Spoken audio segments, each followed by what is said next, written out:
Assalamualaikum warahmatullahi wabarakatuh. Halo, saya Dokter Uli.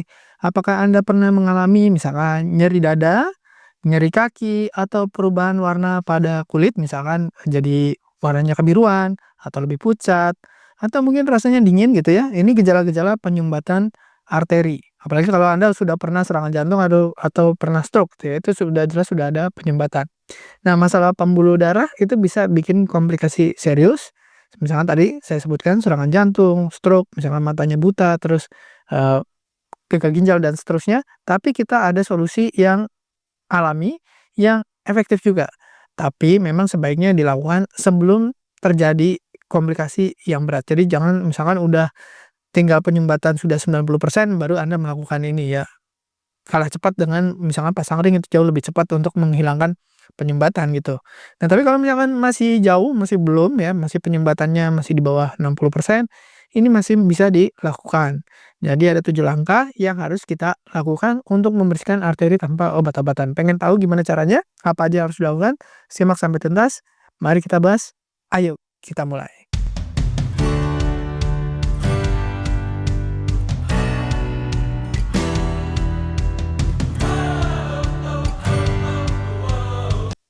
Nah, langkah yang pertama adalah mengkonsumsi makanan sehat. Jadi dietnya dulu dibenerin, makanan sehat apa aja yang dianjurkan dan makanan yang dihindari. Yang dianjurkan itu buah, sayuran segar, biji-bijian yang banyak mengandung serat gitu ya. Terus ikan berlemak, salmon, sarden. Karena apa? Karena banyak omega 3-nya. Omega 3 bagus untuk melancarkan pembuluh darah. Kemudian alpukat, minyak zaitun, itu semua bagus untuk tadi meningkatkan asam lemak yang baik, ya lemak baik gitu ya, dan mengurangi risiko inflamasi atau peradangan dan mengurangi penyumbatan. Sementara makanan yang harus dihindari adalah makanan olahan, makanan kemasan, makanan yang diawetkan, kemudian goreng-gorengan, ya, karena itu semua makanan yang bisa menimbulkan peradangan, termasuk juga minyak omega 6. Apa yang termasuk dalam minyak omega 6 itu biasanya minyak sawit, kemudian minyak canola, minyak, jagung dan seterusnya ya.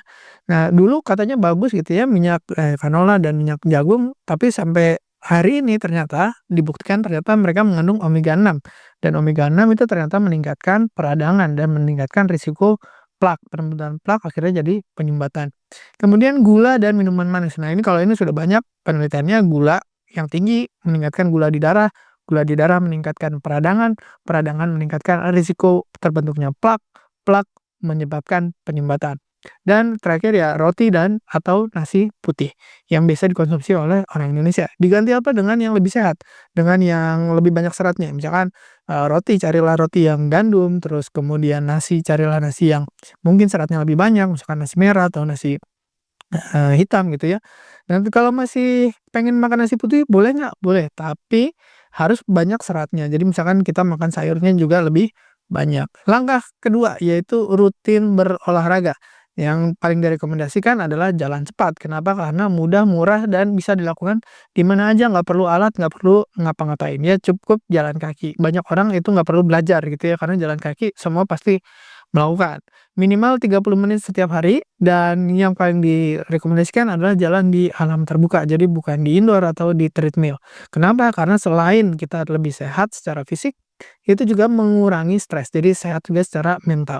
Berikutnya yang direkomendasikan juga adalah bersepeda, aktivitas aerobik yang baik untuk jantung dan disarankan dilakukan 3 sampai 4 kali seminggu. Pilih aja salah satu antara jalan cepat atau bersepeda. Nah, di antara kardio tadi, dimasukkan juga latihan kekuatan atau membesarkan otot. Jadi mendukung metabolisme dan menurunkan gula darah. Lakukan 2 sampai 3 kali seminggu, yang nggak perlu nge-gym, Anda bisa lakukan sendiri di rumah, misalkan dengan push up, sit up ya, atau angkat yang ringan-ringan di rumah, misalkan angkat botol, atau angkat apa yang ada di rumah yang mudah diangkat itu. Jadi dilakukan gerakan berulang-ulang.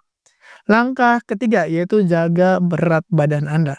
Pertahankan indeks massa tubuh yang ideal antara 18,5 sampai 22,9. Kalau agak lebih dikit atau kurang dikit, ternyata dua-duanya sama-sama meningkatkan risiko penyumbatan, misalnya serangan jantung dan lain-lain. Ukur juga lingkar pinggang. Jadi kadang-kadang berat badan itu tidak bisa dijadikan patokan. Misalkan IMT-nya bagus tapi lingkar perutnya besar. Nah, ini yang lebih berisiko. Jadi lingkar perut atau indeks massa tubuh yang dijadikan patokan. Kalau di metabolik sendiri kita melihatnya adalah dari lingkar perut. Jadi kalau laki-laki usahain di bawah 90, perempuan di bawah 80. Karena apa? Kadang-kadang indeks massa tubuhnya besar, misalkan orangnya ototnya besar, tapi perutnya kan, langsing. Nah, dengan ototnya besar, berat badannya juga tinggi, jadi indeks massa tubuhnya tinggi, tapi kan lingkar perutnya kecil, jadi risiko untuk metaboliknya rendah. Tapi kebalikannya, ada orang yang berat badannya normal, IMT-nya bagus, tapi lingkar perutnya besar, namanya obesitas sentral. Nah, ini justru yang lebih berisiko untuk mengalami sumbatan, mengalami, penyumbatan arteri dan seterusnya. Langkah keempat, yaitu mengelola stres dengan baik. Anda boleh pilih sekarang banyak pilihannya, ada meditasi, ya misalkan yang direkomendasikan setiap hari sekitar 10 sampai 15 menit. Anda tidak memikirkan yang lain, hanya fokus pada pernafasan aja. Membayangkan dan mengamati nafas kita naik dan turun selama 10 sampai 15 menit tanpa memikirkan hal yang lain. Boleh juga pakai yoga, menggabungkan gerakan tubuh dan pernapasan, itu sekitar 2 sampai 3 kali seminggu. Jadi selain fokus napas juga fokus pada gerakannya. Buat Anda yang muslim, meditasi itu juga bisa diganti misalkan dengan zikir, dan yoga itu dengan sholat. Tapi ketika sholat, usahakan fokusnya hanya kepada sholatnya, bukan mikirin utang, mikirin kesehatan, mikirin keluarga, dan lain-lain. Gitu, nanti dilakukan setelah, sholat, gitu. Nah, ada juga sekarang yang paling simpel dan bisa dilakukan di mana saja adalah pernapasan dalam. Caranya gampang, tarik napas dengan menurunkan diafragma, tarik selama 4 detik, tahan selama 7 detik, dan hembuskan 8 hitungan. 1, 2, 3, 4, 5, 6, 7, 8. Mudah sekali, dilakukan berulang-ulang, paling nggak 10 kali itu akan mengalami rasa lebih tenang. Jadi kalau misalnya kita lagi stres, lagi kecewa, lagi banyak masalah, banyak pikiran, Anda boleh melakukan apapun. Jadi meditasi, yoga, sholat, zikir, berdoa, pernapasan dalam, yang penting tidak berlarut-larut dalam stresnya. Kenapa? Karena semakin tinggi tingkat stresnya, semakin besar peradangannya dan semakin besar kemungkinan untuk terjadi penyumbatan. Lakukan juga hobi boleh misalkan, karena dengan hobi kita teralihkan dari masalah stres yang, mengganggu. Stres kronis meningkatkan peradangan dan mempersempit pembuluh darah. Jadi dengan kita mengelola stres dengan baik, kemungkinan untuk penyumbatan akan berkurang. Langkah kelima, berhenti rokok dan alkohol. Nah, dari penelitian, kita berhenti rokok aja misalkan dalam 24 jam, risiko serangan jantung mulai menurun, dalam 2 minggu sirkulasi darah mulai membaik, tekanan darah biasanya akan mulai normal. Jadi tekanan darah yang biasanya naik turun, itu akan mulai stabil. Ya, kalau tinggi biasanya akan mulai turun. Dalam 3 bulan Anda berhenti merokok, fungsi paru-paru udah meningkat sampai 30%. Kalau Anda bisa berhenti rokok dalam setahun, risiko penyakit jantung koroner itu bisa turun hingga 50%. Jadi, apa yang menyebabkan kok bisa turun? Karena rokok itu merusak dinding pembuluh darah arteri. Kerusakan dinding pembuluh darah menyebabkan risiko untuk terjadi penumpukan sampah-sampah yang kemarin sudah pernah kita bahas berkali-kali ya. Ya, ada penumpukan kalsium, penumpukan lemak, penumpukan sel-sel darah yang mati dan seterusnya, akhirnya jadi plak. Tapi kalau tidak ada lukanya, tidak ada kerusakan di arteri, kita berhenti merokok supaya tidak luka, itu akan mengurangi risiko pembentukan plak. Dan alkohol itu ternyata meningkatkan tekanan darah. Jadi tekanan darahnya naik, pembuluh darahnya sempit. Ya, pembuluh darahnya sempit, tekanan darah naik, akhirnya risiko untuk terjadi penyumbatan juga. Nah, langkah keenam adalah mengkonsumsi suplemen alami. Saat ini yang sudah terbukti ada banyak, Anda bisa cari video yang sebelumnya yang pernah saya buat tentang suplemen apa saja yang bisa membantu atau vitamin apa yang bisa membantu mengurangi penyumbatan pembuluh darah. Yang pertama yang sudah banyak dikenal adalah omega 3, 1 sampai 2 gram per hari dosisnya, bisa menurunkan trigliserida dan peradangan, juga meningkatkan HDL. Sumbernya bisa dari ikan berlemak, kita makan salmon, tuna, dan sebagainya. Atau kita pakai suplemen, atau ada juga yang suplemen dapat omega 3-nya bukan dari minyak ikan, tapi dari udang, namanya, minyak krill, itu lebih bagus lagi. Ada juga boleh pakai bawang putih dengan dosis 500 sampai 1000 miligram per hari, karena sudah terbukti bisa menurunkan kolesterol dan tekanan darah. Baik dikonsumsi sebagai suplemen, misalkan kita beli yang kapsul, atau kita makan mentah itu ya, gitu. Tapi tidak semua orang suka yang makan bawang putih mentah. Nah, berikutnya yang sering kita bahas juga adalah vitamin D3, K2, dan magnesium. Vitamin D, terutama D3, 1000 sampai 2000 unit itu sebenarnya udah cukup, tapi banyak pasien itu sukanya pakai yang 5000, 10.000. Risiko tinggi malah meningkatkan, penyumbatan jantung karena vitamin D fungsinya menarik kalsium masuk ke dalam darah. Dari yang kita makan, ditarik oleh vitamin D masuk ke dalam darah. Nah, kalau tidak ada vitamin K2-nya, itu akan terjadi penumpukan di pembuluh darah, bukannya masuk ke tulang, tapi mengendap di arteri. Nah, dengan kita makan lawannya yaitu vitamin K2, kita bisa mengurangi risiko penumpukan kalsium di arteri tersebut. Tapi kalau kita kalsiumnya udah tinggi nih, kalsium skornya tinggi, atau sudah pernah cek kalsium darahnya memang tinggi, tidak perlu lagi pakai vitamin D3, cukup vitamin K2. Biasanya dosisnya 200 mikrogram. Dan magnesium, magnesium ini 300-400 mikrogram, magnesium jenisnya banyak ya, nanti kita bahas kapan-kapan, mendukung kesehatan arteri dan jantung. Jadi ada magnesium tertentu yang fokus untuk di pembuluh darah, ada magnesium yang fokus di jantung, dan magnesium yang untuk saluran cerna. Jadi nanti kita bedakan suplemen-suplemen itu yang begitu banyaknya sekarang ya. Terakhir langkah ketujuh adalah rutin mengecek arteri Anda. Jadi kadang-kadang kita nggak tahu nih ternyata udah terjadi penyumbatan dan penyumbatannya ternyata sudah sangat berat. Jadi terpaksa memang harus dilakukan tindakan pasang ring atau pasang kateter.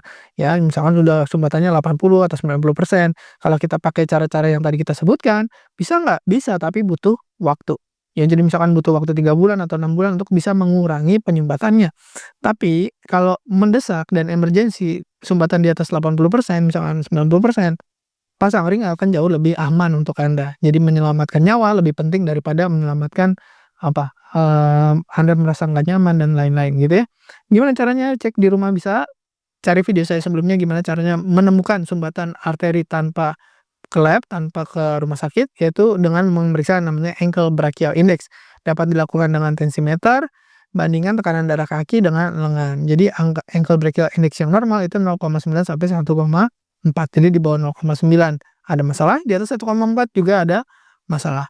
Ya, kalau di bawah 0,9 biasanya penyumbatan, di atas 1,4 biasanya sudah mulai ada kalsifikasi atau pengapuran di pembuluh darah arteri. Nah, untuk memastikan misalkan kita pengen tahu berapa sih banyak pengendapan atau pengapuran di pembuluh darah, kita bisa cek di rumah sakit namanya calcium score untuk mengecek penumpukan kalsium di arteri koroner. Semakin rendah skornya semakin bagus. Kalau biasanya di atas 300, kalau bisa di bawah 300 biasanya masih aman lah ya, tapi kalau udah di atas 300 biasanya dilanjutkan dengan pemeriksaan berikutnya yaitu CT angiografi dengan kontras untuk dilihat penyumbatannya kira-kira berapa persen, untuk melihat gambaran detail pembuluh darah arterinya masih bagus atau enggak, atau harus sebenarnya pasang ring gitu. Jadi jangan khawatir, semua ada solusinya. Jadi kalau semakin Anda menunda, misalkan sudah sumbatan 80 atau sumbatan 90%, Anda nggak mau pasang ring, Anda cuma pengen pakai suplemen atau pakai cara alami, apakah bisa? Bisa. Tapi kita berkejaran dengan waktu. Ya, jangan sampai nanti kita berusaha untuk mengurangi, tapi sumbatannya memang sudah berat. Jadi udah 90%, udah waktunya pasang ring gitu. Nah, kapan kita periksa ke dokter? Kalau tidak ada gejala, tadi ankle brachial index, calcium score masih normal, atau segala macam, itu sebaiknya memang dicek kalau punya risiko tinggi. Tapi kalau nggak ada risiko, misalkan tidak ada riwayat, tidak ada keluarga kita yang serangan jantung, tidak ada yang stroke, biasanya, eee, kapan-kapan aja ya, misalnya 45 tahun boleh periksa. Tapi kalau di rumah ada atau di keluarga kita yang ada diabetes, ada yang hipertensi, atau ada di keluarga kita yang pernah serangan jantung atau stroke dan lain-lain, sebaiknya mulai masuk usia 40 tahun, bahkan saat ini disarankan juga di atas 35 tahun sudah mulai cek. Cek apa? Tadi yang di rumah sakit. Nah, apalagi kalau udah ada gejala misalkan nyeri dada, nyeri kaki, atau pusing, itu sebaiknya memang periksa yang lebih lengkap, pemeriksaan jantung gitu ya. Jadi pemeriksaan rutin seperti ankle brachial index, periksa tensi, periksa gula darah itu bisa membantu mendeteksi masalah penyumbatan pembuluh darah sejak dini. Jadi sebelum sampai harus misalkan pasang ring atau operasi bypass. Jadi kita bisa tahu kondisi kita, terus kita bisa jaga tadi dengan 7 langkah tadi. Insya Allah mudah-mudahan tidak sampai ke penyumbatan yang berat. Tapi kalau Anda sudah pernah pasang ring gimana? Jangan sampai dipasang ring yang kedua, ketiga, atau yang berikutnya. Oke, mudah-mudahan bermanfaat. Terima kasih sudah menyimak. Saya Dr. Ruli. Wassalamualaikum warahmatullahi wabarakatuh.